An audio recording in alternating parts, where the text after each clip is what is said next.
नमस्कार मित्रों, स्वागत है आपका हमारे YouTube चैनल मिशन स्टडी पर।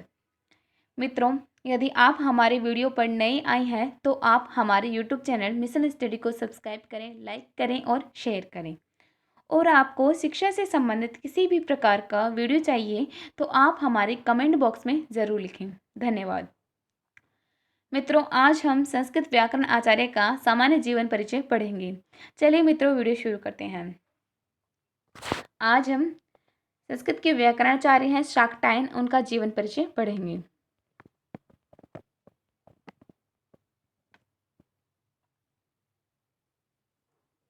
महर्षि शाकटायन वैदिक काल के अंतिम चरण 8वीं ईसा पूर्व के शाकटायन संस्कृत व्याकरण के रचयिता हैं।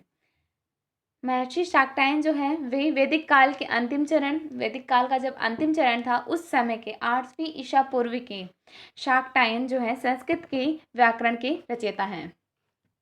उनकी कृतियां अब उपलब्ध नहीं हैं। गौरतलब है कि उनकी कृतियां जो हैं अब उपलब्ध नहीं हैं, किंतु यक्ष, पाणिनि एवं अन्य संस्कृत व्याकरणों ने उनके विचारों का संदर्भ दिया है। चूंकि उनकी जो कृतियां हैं अब उपलब्ध नहीं है, परंतु इसकी जानकारी हमें यक्ष, पाणिनि एवं अन्य जो संस्कृत के व्याकरणाचार्य हैं उनके विचारों के संदर्भ में प्राप्त हुए हैं। शाकटायन का विचार था कि सभी संज्ञा शब्द अंततः किसी न किसी धातु से व्युत्पन्न है।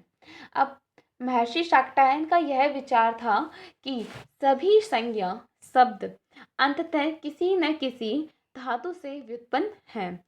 संस्कृत व्याकरण में यह प्रक्रिया कृत प्रत्यय के रूप में उपस्थित है। अब देखा जाए तो संस्कृत व्याकरण में जो प्रत्यय हैं, प्रत्यय के 3 प्रकार बताए गए थे। जैसे कि प्रत्यय है यहाँ पे, पहला प्रत्यय है कृत प्रत्यय, दूसरा प्रत्यय है तदित प्रत्यय,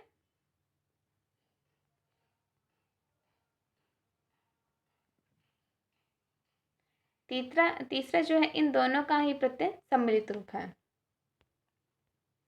यह 3 प्रत्यय बताए गए थे, जिसमें कहा गया है कि महर्षि शाकटायन का विचार था कि सभी संज्ञा शब्द अंततः किसी न किसी धातु से व्युत्पन्न है।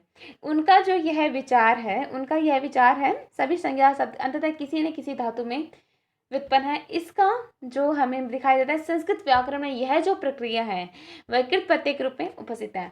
अब यह प्रक्रिया जो है सभी संज्ञा शब्द अंततः किसी न किसी धातु से व्युत्पन्न है, यह प्रक्रिया हमें कृत प्रत्यय के रूप में उपस्थित दिखाई देती है।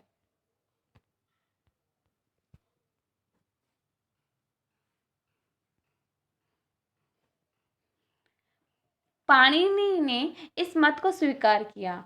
अब महर्षि पाणिनि ने इस मत को स्वीकार किया, किंतु इस विषय में कोई आग्रह नहीं रखा और यह भी कहा कि बहुत से शब्द ऐसे भी हैं जो लोक की बोलचाल में आ गए और उनसे धातु प्रत्यय की पकड़ नहीं की जा सकती।